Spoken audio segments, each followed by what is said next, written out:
अस्सलाम वालेकुम दोस्तों, 5G फाइनली पाकिस्तान में आने वाला है क्योंकि 5G के स्पेक्ट्रम की ऑक्शन कंप्लीट हो चुकी है 10th ऑफ मार्च को। अब ये स्पेक्ट्रम क्या है और स्पेक्ट्रम के कौन कौन से बैंड्स की ऑक्शन हुई है एंड किस नेटवर्क ने कितना स्पेक्ट्रम बाय किया है, उसी के साथ आपको ये भी बताऊंगा कि आपको बेस्ट 5G की सर्विस कौन सा नेटवर्क प्रोवाइड करने वाला है एंड मोस्ट इंपॉर्टेंटली पाकिस्तान में 5G कब तक फंक्शनल होगा। सो वन बाय वन सारी चीजें आज की वीडियो में आपको बताने वाला हूं। वीडियो आपने पूरी वॉच करनी है ताकि आपको 5G के बारे में सारी चीजें पता चल सके। सो स्टेप बाय स्टेप चलते हैं एंड सबसे पहले स्पेक्ट्रम को देख लेते हैं कि स्पेक्ट्रम क्या चीज है। तो स्पेक्ट्रम बेसिकली रेडियो वेव्स को कहते हैं जिनके जरिए डाटा को आगे ट्रांसफर किया जाता है। अगर इससे भी आपको इजी वे में एक्सप्लेन करूं तो आप ऐसे समझ लें कि हवा में डाटा की ट्रैफिक के लिए जो रास्ता यूज होगा उसको स्पेक्ट्रम कह सकते हैं।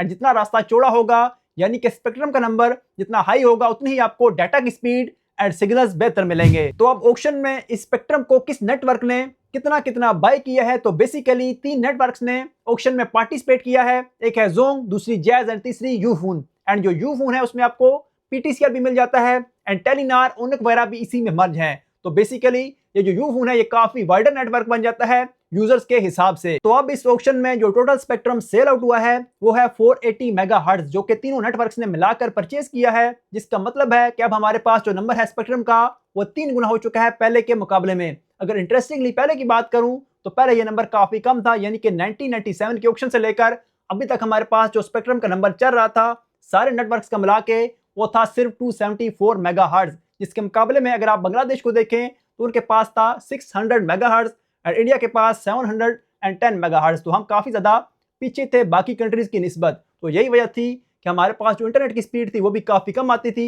एंड ओवरऑल जो नेटवर्क के इशू थे वो भी हमें काफी ज्यादा फेस करने को मिलते थे। तो अब ये सारी प्रॉब्लम सोल्व होने वाली है इस 5G स्पेक्ट्रम की ऑक्शन के बाद। तो ओवरऑल जो स्पेक्ट्रम टोटली ऑक्शन में सेल आउट हुआ है वो मैंने आपको एक्सप्लेन कर दिया है, यानी कि पिछला भी कितना चल रहा था हमारे पास एंड अब कितना ऐड हुआ है।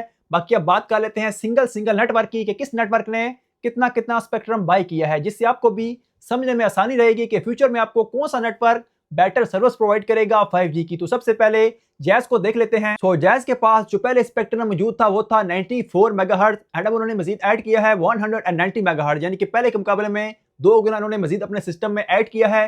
सेकंड नंबर पे है यूफोन, यानी कि यूफोन एंड टेलीनार का मिला के जो टोटल स्पेक्ट्रम मौजूद था वो था 100 मेगाहर्ट्ज एंड अब उन्होंने मजीद ऐड किया है 180 मेगाहर्ट्ज, यानी कि पहले के मुकाबले में इन्होंने भी ऑलमोस्ट 2 गुना मजीद परचेजिंग की है। थर्ड नंबर पे है जोंग, यानी कि जोंग के पास जो पहले स्पेक्ट्रम मौजूद था वो था सिर्फ 80 मेगाहर्ट्ज एंड अब उन्होंने मजीद ऐड किया है 110 मेगाहर्ट्ज, यानी कि जोंग पहले भी तीसरे नंबर पे था एंड अब इस ऑक्शन के बाद भी जोंग तीसरे नंबर पे है। अब अगर टोटल स्पेक्ट्रम को देखें यानी कि पहले का एंड अभी का मिला के तो जैज पहले नंबर पे है। जैज के पास है टोटल 284 मेगाहर्ट्ज। सेकंड नंबर पे है यूफोन के पास मौजूद है 280 मेगाहर्ट्ज एंड थर्ड नंबर पे है जोंग, यानी कि जोंग पहले भी पीछे था एंड अभी भी जोंग सबसे लास्ट पे है। जोंग के पास जो टोटल स्पेक्ट्रम मौजूद है वो है 190 मेगाहर्ट्ज। उसके अलावा आपने एक और चीज भी देखी होगी कि इस ऑक्शन में किसी कंपनी ने 700 मेगाहर्ट्ज वाला स्पेक्ट्रम खरीदा एंड किसी कंपनी ने 2300 मेगाहर्ट्ज वाला। अब इनमें क्या डिफरेंस है, तो ये बेसिकली स्पेक्ट्रम के बैंड्स हैं एंड इस ऑक्शन में टोटल 4 बैंड्स थे, 700 मेगाहर्ट्ज, 2300 मेगाहर्ट्ज,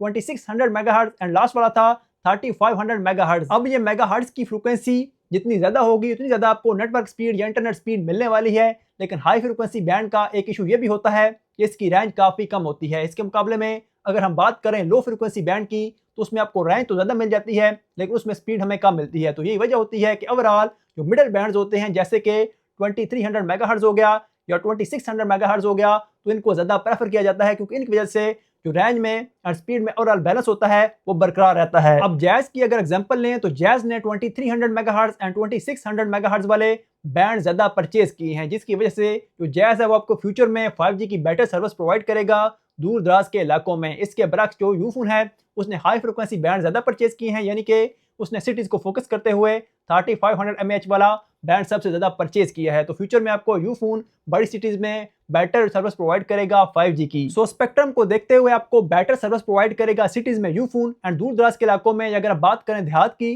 तो आपको जैज बेहतर काम करता हुआ मिलेगा। बाकी जैसे ही 5G पाकिस्तान में आएगा तो मजीद चीजें क्लियर हो जाएंगी। तो अब बात करते हैं कि कब पाकिस्तान में प्रॉपर 5G आने वाला है, तो कम से कम भी आपको 5 से 6 महीने का इंतजार करना पड़ सकता है सिटीज में। बाकी अगर देहात की बात करूं तो आपको 1 साल तक का भी वेट करना पड़ सकता है। तो दुआ करें कि जल्द से जल्द पाकिस्तान में 5G आ जाए क्योंकि आगे ही हम काफ़ी ज़्यादा लेट हैं। लेकिन एक चीज़ अच्छी होने वाली है कि आपको जो 4G की सर्विस है वो 5 से 4 या 5 महीनों तक आपको वो काफ़ी अच्छी मिलने वाली है, यानी कि वो ऑलमोस्ट डबल हो जाएगी जितनी आपको पहले मिल रही थी, क्योंकि पहले आपको स्पेक्ट्रम काफ़ी लो मिल रहा था, अब काफ़ी ज़्यादा स्पेक्ट्रम और ऐड हुआ है, तो ये काफ़ी अच्छी चीज़ है। तो बाकी आज की इस वीडियो में इतना ही था। आपने हमारी वीडियो को लाइक लाजमी करना है एंड चैनल को सब्सक्राइब करना मत भूलिएगा। मिलते हैं नेक्स्ट वीडियो में। अल्लाह हाफिज़।